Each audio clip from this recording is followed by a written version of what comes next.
The Assembly Ooze is a fun new take on the gelatinous cube trope from other games like Dungeons & Dragons or Pathfinder. While they aren't incredibly dangerous, they are incredibly annoying. First, I'm going to tell you a little bit about them, where they come from, what they're like. Then I'll give you my final thoughts on the creature, and I'll propose maybe a new way that you could use them in your games. So stick around to the end of the video. Hello everyone, welcome to the table. My name's Nathaniel. This is a channel where we discuss lore around some of your favorite role-playing games such as Starfinder, Werewolf the Apocalypse. I have a Patreon and a Discord. If that's something you're interested in, I would love to have you join me at the table. An Assembly Ooze is very similar to a gelatinous cube. It is a ooze-like shape, it is square, and it is roughly human size.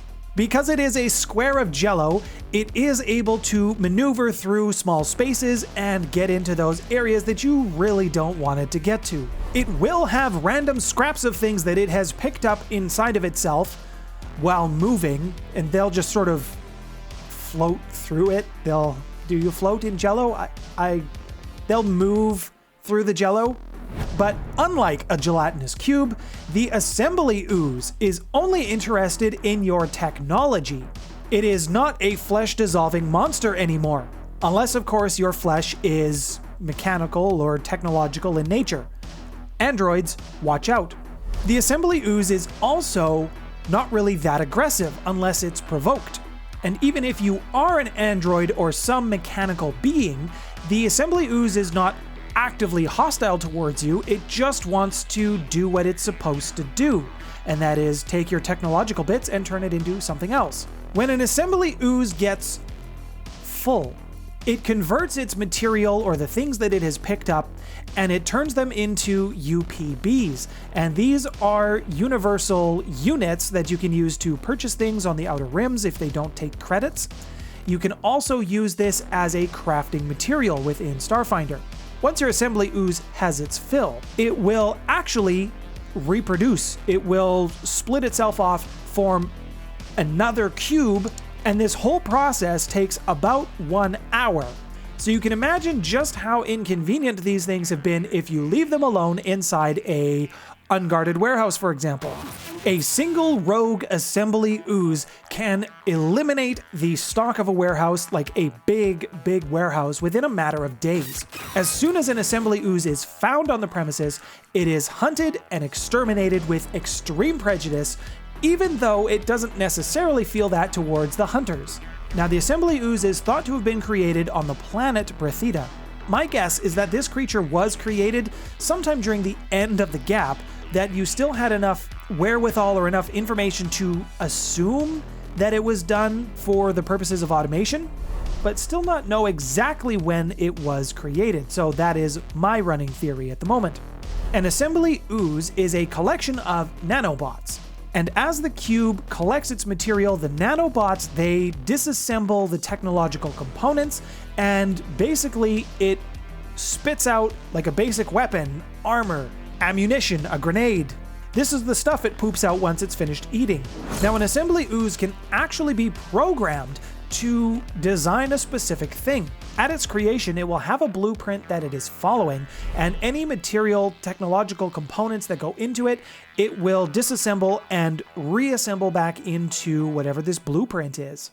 An Assembly Ooze has also been used as a weapon against traders or merchants, anybody who has a grudge, like a really serious grudge against somebody and wants to destroy their stock without actually killing the person that they're using it against, in most cases. There's always an exception to the rule. Basically, the saboteurs would unleash a Assembly Ooze into whoever they were trying to sabotage's warehouse, wherever they store their items, and they will just let it run amok. Now, this is okay if you're planet side, but if you're in a spaceship, the Assembly Ooze doesn't know that. That is the only time that an Assembly Ooze has actively killed somebody, is not because it was trying to, but because the starship just became food, and you have holes into space, and yeah, you don't want to be in space without a spacesuit or a spaceship. And even if you were planet side, the Assembly Ooze could still eat your starship.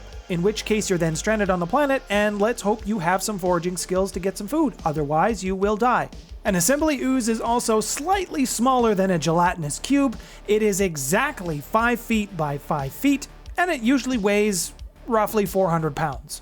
Now, when you make assembly oozes and you want them to do a job quickly and cheaply, and you have some issues with poor programming, which definitely happened in the creation of the assembly ooze, the code that sort of runs them, it's not good. This means that the code has a tendency to get corrupted. This means that an assembly ooze that gets programming corrupted will just eat or dissolve everything instead of a specific purpose. They can be programmed to just dissolve one particular thing. They can also be programmed to build one particular thing, but if the programming goes awry on these cubes, they'll just build whatever they want, and they'll deconstruct whatever they want. Now, the first time this happened, nobody really caught on to the fact that this was actually happening, and that's how the assembly ooze spread out among the stars. One got out, they didn't deal with it, and it just kind of proliferated everywhere. They are the bane of space stations, they are the bane of starships, and basically anywhere else where technology is present. In fact, most space stations, starships, the bigger ones anyways, or warehouses will actually have dedicated security teams to find these cubes, to watch out for them and exterminate them when possible. And Bethesda still uses some of these assembly oozes for its deconstruction or reconstruction practices.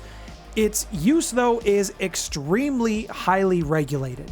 Now, as I mentioned, the assembly ooze was an evolution of the gelatinous cube, and the gelatinous cube gets its days from Golarion in Pathfinder.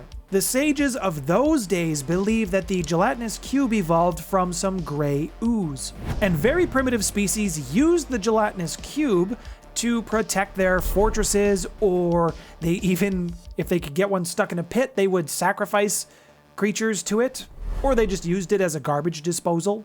Now, a gelatinous cube was actually much, much bigger. A gelatinous cube back in those days was about 10 feet, and it could weigh up to 15,000 pounds. So these were big, big things.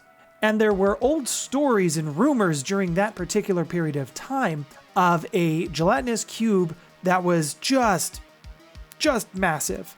And for a gelatinous cube, as long as it was somewhere where it had access to food, things that it could dissolve to eat, they could live for hundreds, if not thousands of years.